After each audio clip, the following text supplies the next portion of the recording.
we got in a very, very short period of time, and look how much they put in my bank, deposited. So the merchants hold all your money, and you know what they do? They invest your money.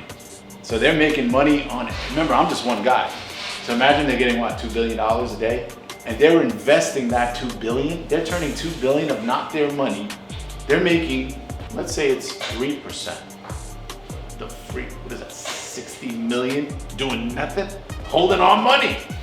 That's a great business. So that's the business I gotta get into. You're just a number when you're going into a big company, right? You send your resume, you email it with the other tens of thousands of emails, right? And no one's really, they probably have a bot at some level looking at these resumes.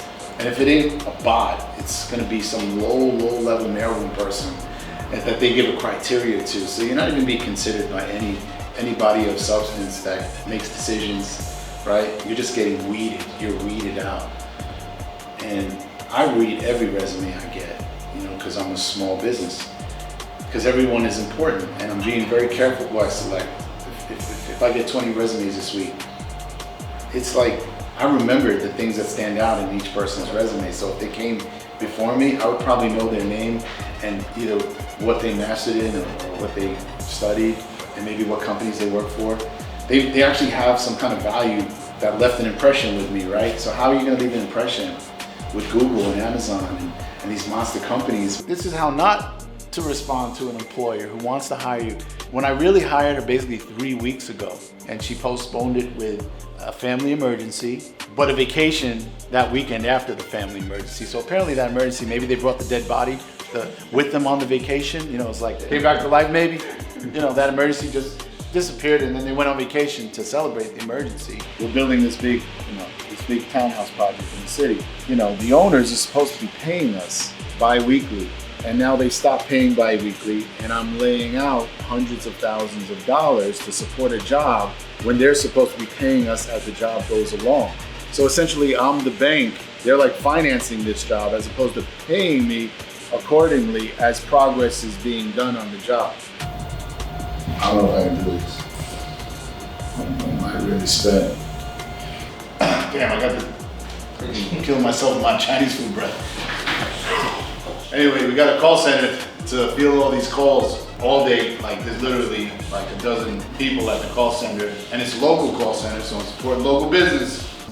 We have the Mind Your Biz brand, right? We're gonna start making our own merch because everyone wants merch, everyone needs merch, and it helps the brand obviously.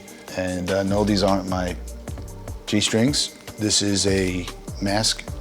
It's a Mind Your Biz mask. I had gotten this for an iPhone invention that I actually have the patent for.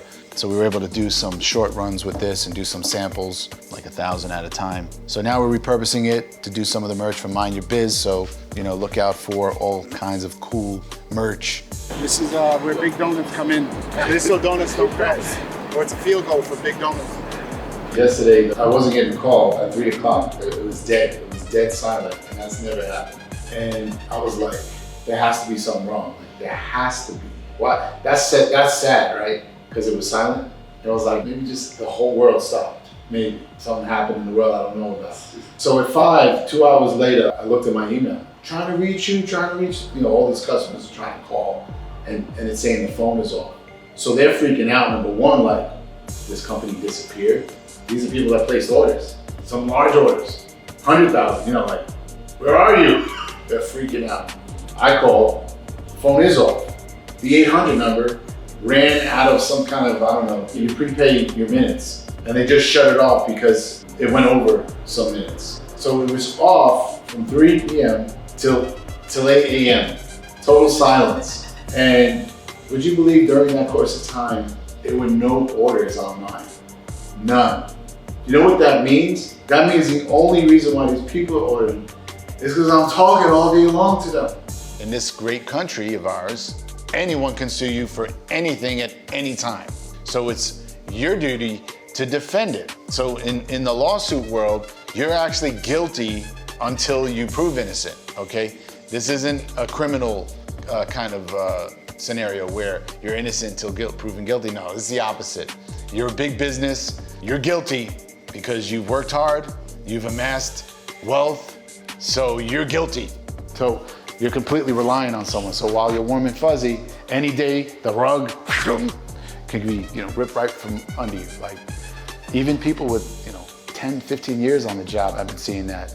They just because the margins change, and all of a sudden, first ones to go are the ones who've been there the longest. It's time to chow down after a hard day of work. You gotta eat, gotta keep the boys fed.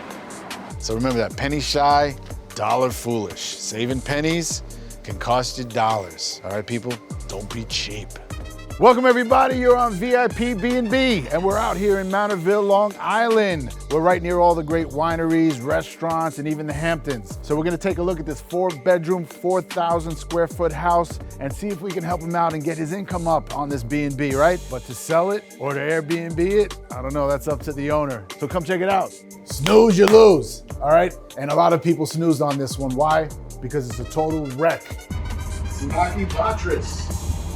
This is the most toxic mold available. This is usually something that has to develop over time. This is what some people develop, actually, nervous system problems and memory loss. And if you live with this around you long enough, it would kill you. So, not good stuff. Huge sprawling backyard. I don't want to talk too loud because that would be gloating and the neighbors might throw a shoe at me. The most important amenity of this house is the train station. 5 minutes to the airport, you're in a plane, boom. This will get you to the city in probably a half hour to 40 minutes. What's better than that? I mean, you could be in Manhattan, Brooklyn, less than an hour, right from this house. Is the construction and development part of the company. I'm in the middle of doing a big development project. I don't know, we did 30 townhouses in the city.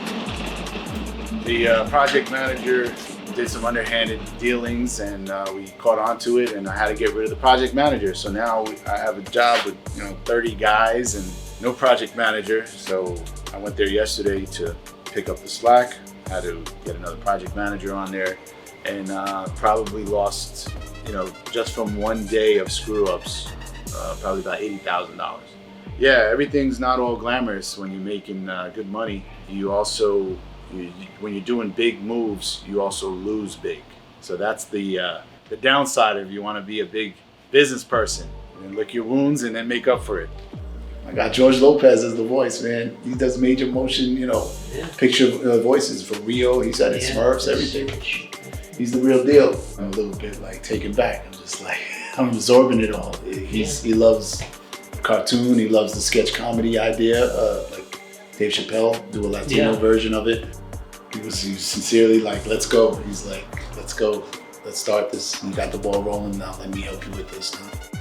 He's already trying to plug in major players for voices of the cartoon. Man. I love it when you have a website order form where you simply click on what you ordered and that's it. You buy it. But when you got to stay on the phone a half hour for them to put in their name, they got to tell you their name while they're typing in their order and their phone number and their address. And then they make a typo. Oops, I messed it up.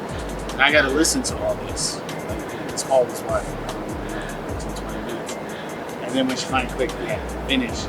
Hey, I clicked it and finished. And I don't know if she wants like a little parade, ticket tape parade come by the office. Yeah, you did an order, man.